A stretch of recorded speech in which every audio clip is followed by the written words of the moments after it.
trabalhar esse assunto aqui, pais e filhos, o cuidado na primeira infância de nossos filhos. Eu fiz a minha tese de doutorado nesse assunto, então eu vou trazer informações atuais, técnicas para os irmãos, que é muito importante. Esse assunto eu tenho ministrado nas igrejas do estado, assim, tem feito um impacto assim, nas pessoas, depois nas famílias, procurando, que é muito importante da gente saber. Olha só, os 6 primeiros anos de vida são os mais importantes no crescimento e desenvolvimento da criança e do indivíduo. Né? Do zero, o que antes do zero, eu vou explicar depois, né? Intrauterino ali, a partir dos 4 meses de gestação da mãe, a criança já começa a ouvir a voz da mãe no ventre, né? No útero. A criança começa a ouvir, a criança já começa a receber impulsos pelo sistema neural da mãe. E é muito importante o processo gestacional. Irmãos, é muito importante. A gente não dava bola, a gente não tinha esse conhecimento.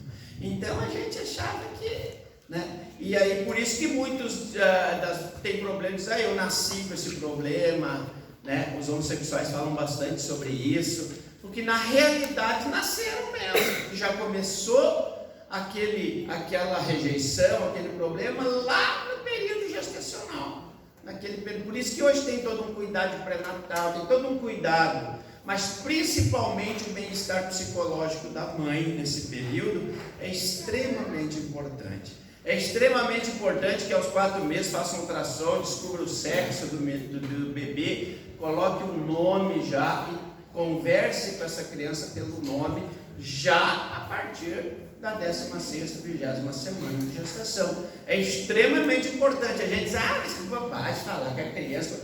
E isso está ajudando na formação desse caráter. E aí quando ela nasce até os 6 anos, nós vamos ter o período de formar o caráter dessa criança.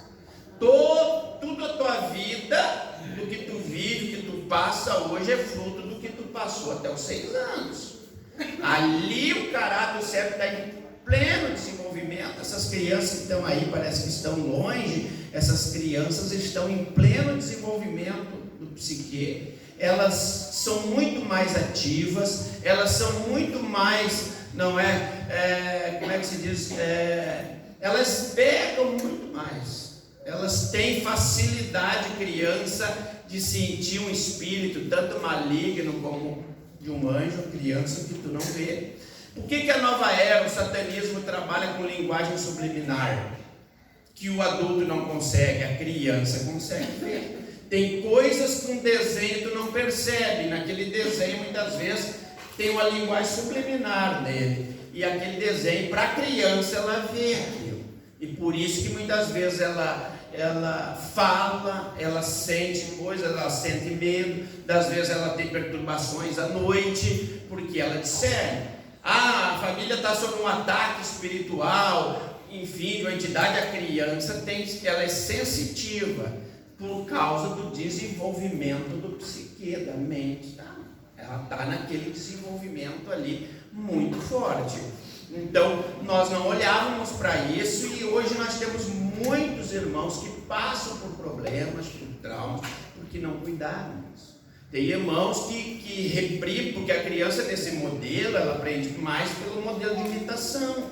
Então, muita violência, das vezes que a mãe passa no processo gestacional, das vezes apanha, das vezes brigam, das vezes se agridem, das vezes passam necessidade, passam por tudo isso a criança está recebendo. E aí muitos chegam lá no consultório, atendentes, eu me lembro que o meu pai, ele era duro assim, às vezes dava uns empurrão na mãe, coisa. E aquilo ali, às vezes, fica interiorizado no psique, porque nesses 6 anos, e Deus nos deu esse privilégio. Vocês vão ver, se você pensa que um bebê não compreende nada do que dizemos, transmitimos ou proporcionamos, está redondamente enganado. As crianças, desde bebê, participam ativamente do universo que a cerca e é impactada pelos estímulos que recebe. Ou seja, se ela recebe amor, é amor que ela vai refletir e internalizar. Como se ela receber violência, se ela receber agressão, é isso que vai se formar. Hoje nós formamos, tem gente psicopata, que se criou um psicotismo de ver, de apanhar, de violência. Eu já recebi tantas informações de pacientes, claro que tem todo um sigilo profissional, mas eu posso falar para vocês das experiências, sem citar nomes, que é assustador ver de irmãos obreiros, irmãos da igreja, pastores. Nós temos pastores que sofrem muito. Por quê? Porque tiveram uma vida extremamente de agressão. Porque a nossa geração veio com aquela coisa assim de ensinar no pau. Era no laço. Porque os coitadinhos dos nossos pais também foram criados assim. Então era ali, era na soiteira, era no relho, era o pai dizer assim, olhar, a gente tinha que ficar assim, são tudo traumas que hoje trazem problemas sérios de relacionamento marido e mulher, pais com filhos, extremamente problemático. E nós já estamos tendo problemas com as crianças e os adolescentes, que estão indo ao suicídio dos 10 aos 14, né? Crianças que se cortam, se autoflagelam, né? Se machucam, crianças depressivas extremamente. Das vezes os pais dão tudo e os pais pensam que dar tudo é a solução. É um erro. Os pais, não dá tudo. Não dá tudo. Você precisa mentorear, mesmo que você tenha condições, mas tem que mostrar para ele o valor do dinheiro, a importância do trabalho, a importância de receber não. Eu falo muito nesse livro do Limites a respeito disso. Não, porque ele vai receber mais nãos. Ele não vai receber sim, só sim. Vai receber não. Quando é filho único, aí se dobra a atenção, é mais problema ainda, né? Porque o filho único, ele é o único na casa, ele está acostumado a receber todo o carinho, não precisa disputar amor, não precisa disputar nada, e isso vai trazer problema, porque ele vai ter que disputar na vida sempre com outros, ele vai ter que, e se os pais não treinarem, ele vai ser um eterno decepcionado. Quando ele vai realizar algum projeto, receber um não, e vai piorar, porque o mundão aí, as coisas não vão dar moleza para ele. Então os pais precisam mentorear. Eu quero um tênis da Nike, vamos ver como é que está a escola, depois vamos ver se tu vai merecer o da Nike, por enquanto vai ganhar a Conga.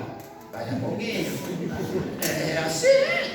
Mas é mesmo que tu tem, eu não quero que meu filho passe o que eu passei. Tu pode, né? Não precisa passar o que tu passou.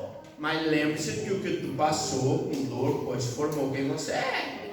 Não adianta a gente querer super proteger o filho e aí nós vamos machucá-lo bastante depois. Depois ele vai enfrentar, ele não vai ter esse carinho, não vai ter essa proteção que os pais vão dar. E aí ele não vai saber se defender dessas coisas. E nós, os pais, precisamos pensar nisso.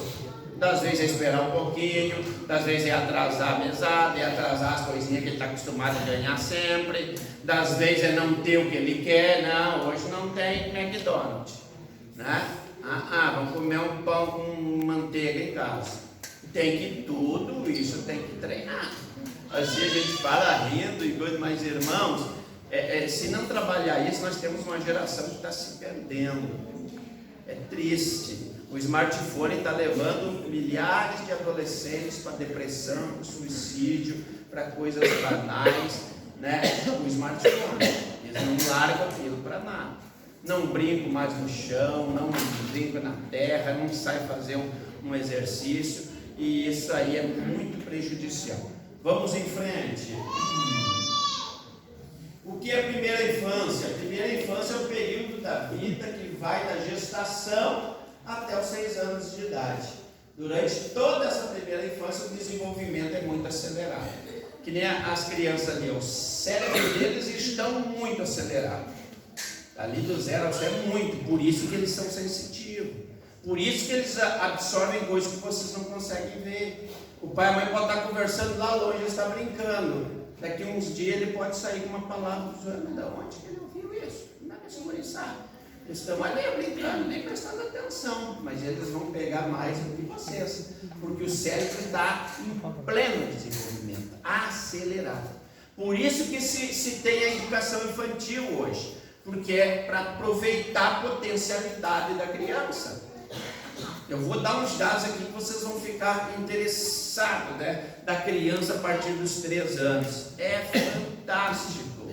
E o que está acontecendo? A gente falando isso, tem muitos pais que já criaram os filhos na igreja e se lembram de fatos, de erros que cometeram com os filhos. Os filhos já estão grandes agora, fui aprender só agora, pastor. E o que eu faço? Sempre que o Espírito Santo te ministrar algo que você fez errado, você deve sentar com o filho, seja ele casado, tenha filho, seja avô, sente com ele e diz: filho, papai aprendeu, mamãe aprendeu algo, o pai fez errado contigo. O pai te dava de soiteira, filho.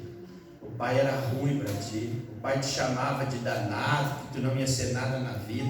E isso o pai errou muito. Eu quero arrebentar tudo isso em nome de Jesus, pedir perdão para ti, filho, e orar. Se tu quebra aquilo, porque daquilo das vezes dentro dele está lá, ele vai fazer uma coisa que não vai ser nada na vida. Tu é um inútil, tu é isso. Eu passei isso na minha vida, irmão. Eu nem conheci, eu falei com meu pai agora no dia dos pais, com 51, vou fazer 52 anos em novembro. Nunca tinha visto. Sumiu na vida, me achou aí na internet, quero ver se conheço ele no final do ano. Amém? Vou lá em Curitiba, que ele está morando, tem 77 anos. Eu sofri muito. Tenho muitos traumas de infância que eu sei lidar, lógico, né? Mas é duro. Eu digo com a juventude das vezes, que reclamo dos pais, que eu digo: pô, cara, eu queria ter um pai chato. Pai, eu queria ter um pai chato. Eu apanhei de padrasto, rolei, fui chamado de tudo que você possa imaginar, né? Olha como marca. Eu no colégio uma vez, eu tinha em torno, acho que uns 8, 9 anos, e a gente costumava no dia dos pais, fazer um brinquedinho assim com os pais, um desenho, uma coisa. Eu não tinha pai, mas tinha o meu padrasto. E eu me lembro que a gente fez um trabalho de couro, assim, um negócio para botar carteira de cigarro. Uma coisa bonita, isso ali, todo bom. Cheguei lá na escola um dia, assim, para ele, disse: eu trouxe para o senhor, pai, que eu chamava o pai da padrasto. Ele olhou aqui e disse: mas que porcaria, mas isso aqui, isso é horrível, isso aqui é feio, é burro, eu não quero essa porcaria. E jogou na minha cara, com uma criança de 7, 8 anos. Até hoje eu estou falando para vocês, é que chega a me doer um pouquinho do trauma que faz, de que machuca. Tu imagina? Aí uma patroa da minha mãe, né, que a minha mãe falou para ela sobre, ela mandou me chamar lá e levar o presente para me dar para ela, que ela queria. Ela pegou e disse: ai, mas que lindo esse presente. Daí ela que fez esse papel. Eu fiquei muito feliz, me lembro que ela pegou meu presente, que não é, disse: não, teu pedacinho, mas meu Deus, que coisa linda, como tu é inteligente. Isso marca, isso dói, de tantas que eu passei. Deus me curou disso, mas o sentimento está aqui, eu lembro. Ele não me domina mais para o mal, me domina, eu domino. Eu tomei as rédeas. E esse meu padrasto já morreu. Eu ajudei a cuidar ele nos últimos dias. Tinha prometido de matar ele quando eu era pequeno. Eu disse: eu vou te matar. O dia que eu puder, eu vou te matar. Né? E daí Jesus entrou na minha vida, gente, não mais também, né? Jesus entra e muda tudo. Depois, e aí eu tenho um irmão, que é por parte de pai dele, que foi o mais novo, que ganhou tudo, que foi para as drogas, anda na rua. Temos de tudo para recuperar, não quer. Acabou matando ele, mas não matando fisicamente, matando de desgosto. Triste. A gente pode cuidar dele até o fim, mas não é brincadeira.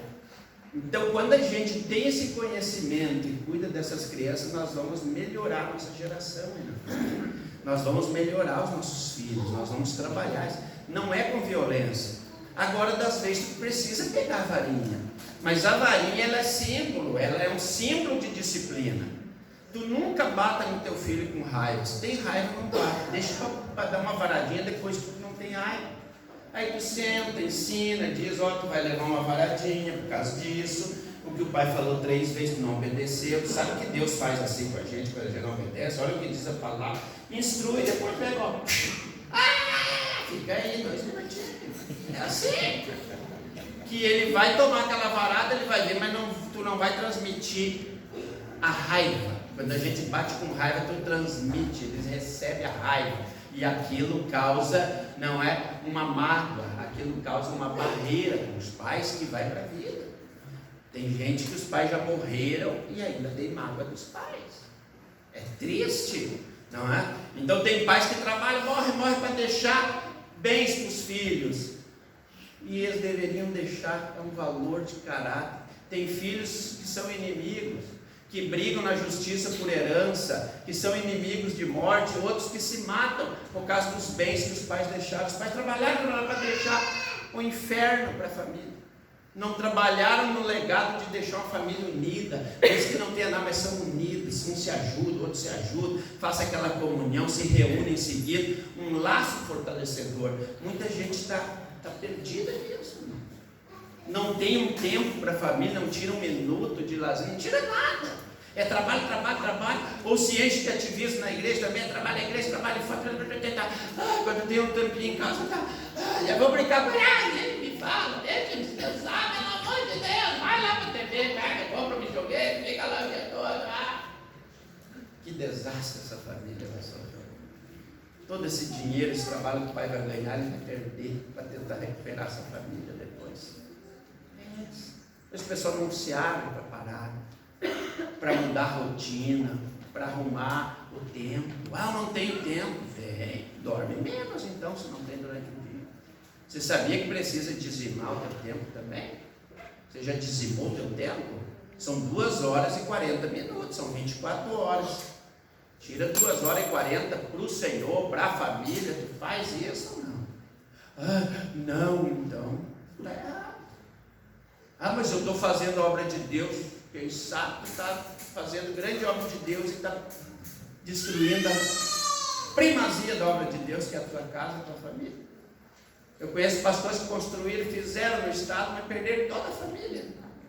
Tem filhos desviados, outras coisas, vão ter que responder isso diante de Deus. Não, pode ter feito o meu obra, coisa linda, gente, vão ter que responder pela família. O que Paulo diz? Aquele que não tem cuidado dos seus e principalmente dos da sua família, negou a fé e é pior do que o incrédulo.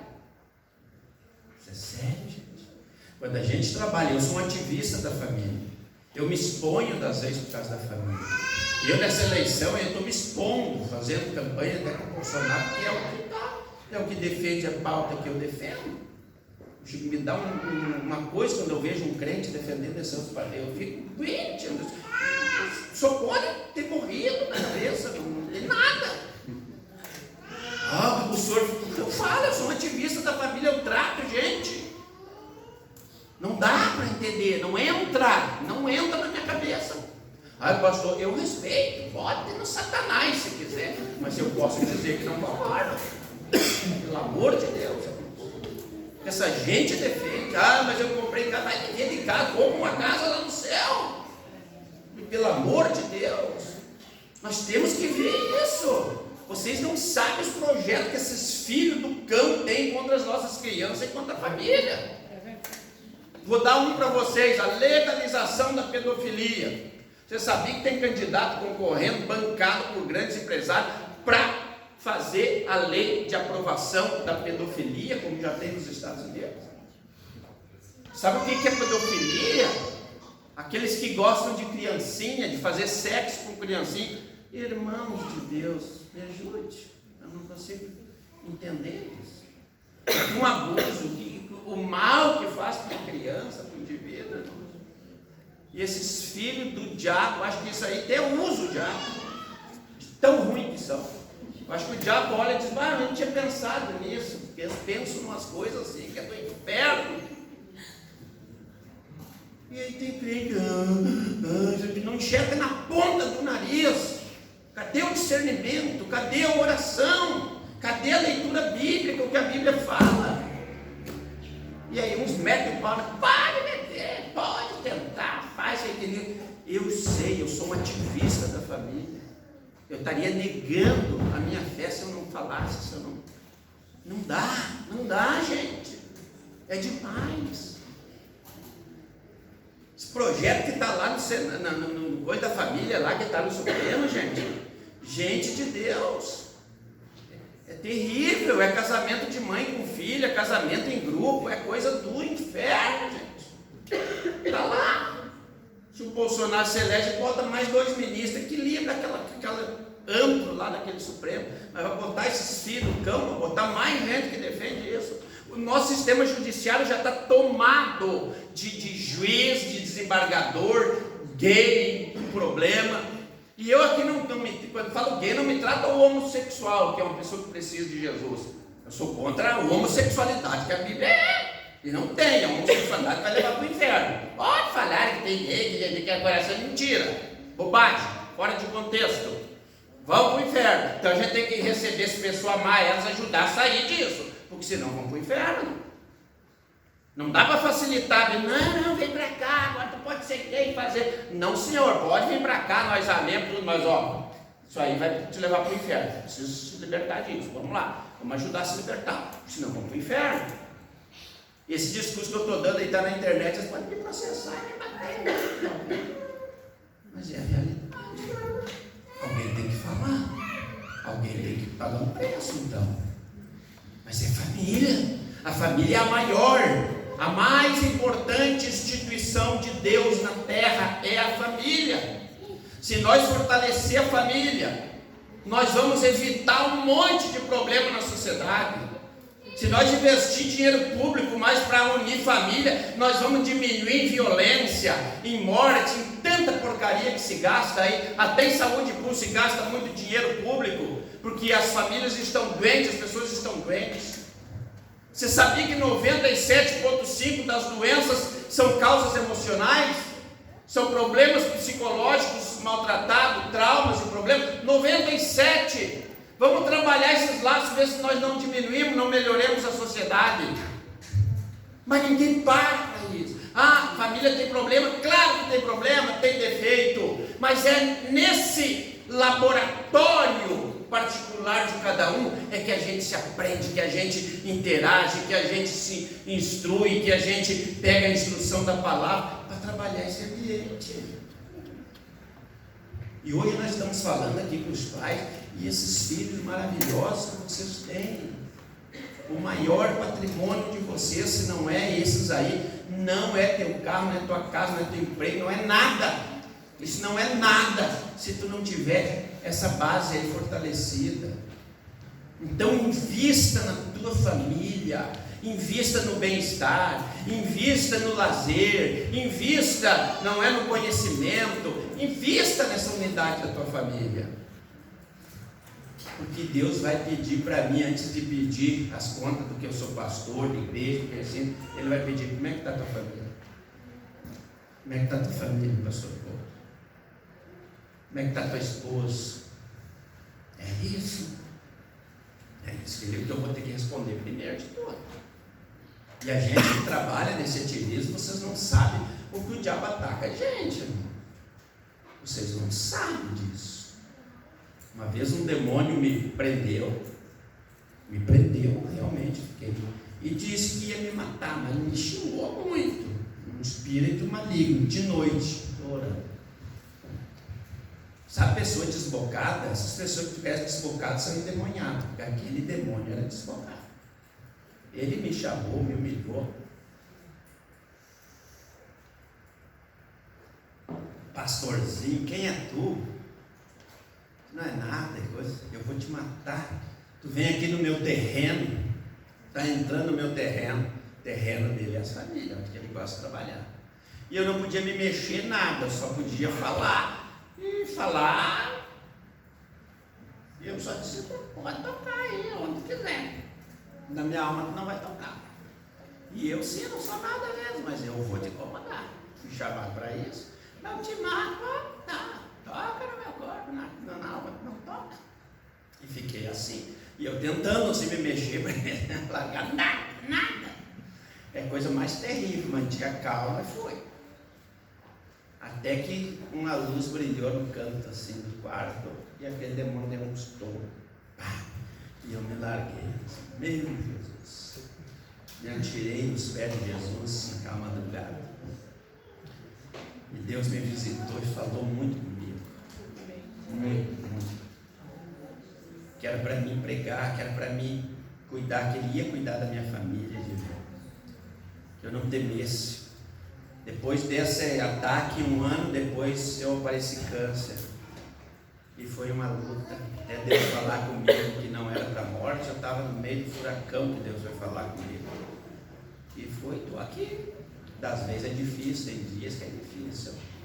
A família da gente, a esposa sofre, os filhos, né? Porque hoje há uma ação muito terrível contra pastores, contra obreiros. E as pessoas esquecem que nós temos família. Os filhos não querem nem saber de ministério. E das vezes a gente é traído pelos próprios colegas de ministério. Tu trabalha 19 anos com ele, te larga lá no fim do mundo para morrer com a tua família, num canto, sem comida, sem nada. Os caras que tu sempre ajudou são colegas pastores. Como é que tu diz para os filhos?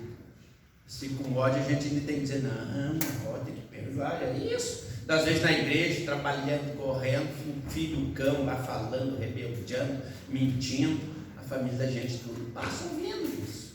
Eles não têm a mesma estrutura. Eu não quero isso para mim, mas Deus que me perdoe. Não, você crente aí por cima, eu não quero ministério.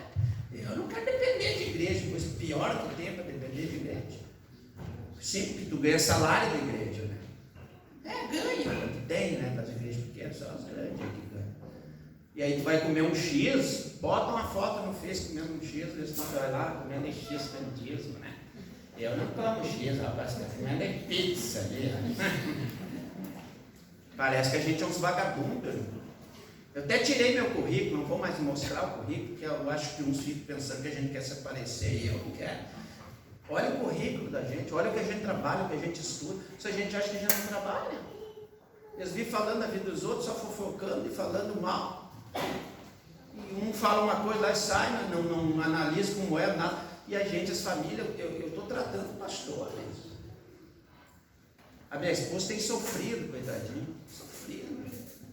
Se deprime das vezes, de tanta coisa. Daí na igreja muita gente que não quer fazer nada, criticar, não quer fazer nada. Se a gente não tem uma base, meu Deus, eu tenho que ter convicção da chamada. Se dá vontade de largar, dá vontade, tem profissão, eu trabalho. Se eu vivo na itinerância, eu não paro um dia com a minha agenda. Mas Deus fica aí, rapaz, cuida das minhas ovelhas, vai lá. E a gente obedece. Mas eu digo isso para os irmãos ver o outro lado, que quando a gente está aqui na igreja rindo, parece que tudo é mil maravilha. Às vezes a gente vem pregando com o coração cortado, irmãos, pela fé.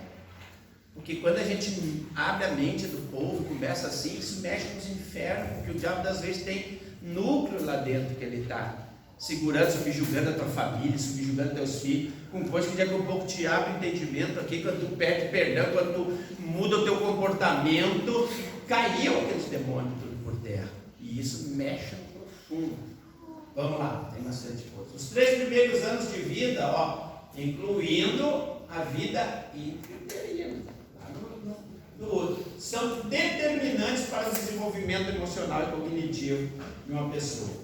De acordo com os estudos da neurociência, o cérebro das crianças passa por intensa fase de amadurecimento entre a gestão e os 2 anos, né? Esse processo da gestação até os 2 anos, o que determina uma grande capacidade de absorção do ambiente. Por isso é preciso muito cuidado com o comportamento e estímulo nessa fase, perto dessas crianças. Vocês que têm filhos até 6 anos, vocês têm uma plateia 24 horas com vocês. 24 horas. E eles vão com o psique desenvolvendo, eles olham o comportamento, eles fotografam aquilo que tu fala, né? Sai dessa cadeira, isso é cadeira. Larga esse copo, isso é copo. Pega a Bíblia, aquilo é Bíblia. Eles vão fotografando essas informações. Aí eles sabem que papai e mamãe protege, ama. Se papai protege, papai bate, papai está dizendo que bater é um gesto de amor para eles. Eles não entendem isso, eles entendem que bater é um gesto de amor, por isso que eles batem das vezes nos amiguinhos. Por isso que às vezes assim, das vezes tem criança assim. Dependendo do que ela está assistindo na televisão, tudo isso vai formando o caráter dessa criança. Se ela está olhando porcaria na TV lá com você, sinto muito. Ela vai mostrar nos traços de personalidade. Você já é adulto, a mente dela está muito mais ativa que a tua. Por isso que eles conseguem absorver as mensagens subliminares. E a gente tem que cuidar. Eu já orei por 2 crianças com problema de Bob Esponja sair da TV e ficar amiguinho e conversar com ela no sofá, na cama e outros personagens. Tem que cuidar. Às vezes é personagem tão bonitinho que você não vê a linguagem subliminar que a criança vê. Um exemplo, você já olhou bem o desenho da Peppa? Da porquinha aquela? Olha bem. Vê se não tem, a cabeça dela não é um pênis. Você Eu tenho uma mensagem que eu ensinei já há muito tempo, que eu tenho de mensagem subliminar, que é a assustadora.